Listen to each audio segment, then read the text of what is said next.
Dragonfly dance, of course, I don't know. So as you can see more, they're still wearing the traditional clothing. JC, kaya bahag. So they dance is very simple to us, but for them it is very symbolic. Let's give him a round of applause. Thank you very much. So that will be the Dragonfly dance.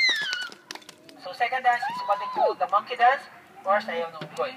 So but they do believe that monkeys are excellent hunters in the wild, like no other animals can match the ability of monkey in terms of hunting and foraging. This kind of dance is usually performed by the younger generation as a form of their training, while the elders is out in the jungle searching or hunting for food.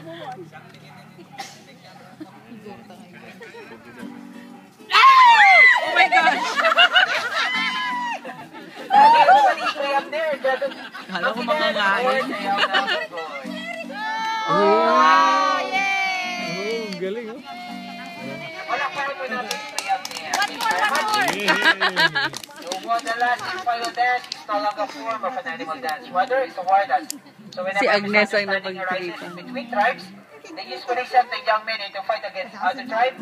Before sending them into a real battlefield, they will do this ritual to ask guidance to their god called Apo Numalyari to lead them in a victorious fight or somehow resolve the problem in a peaceful manner. So, ladies and gentlemen, war dance or Binabayani dance. And also for whoever is the best dancer will be the best fighter. So as you can see, they're holding it through bow and arrow. Either the Alex Sambal, that is what we call Yao and Bai. Palakpakan po natin sila. Thank you very much.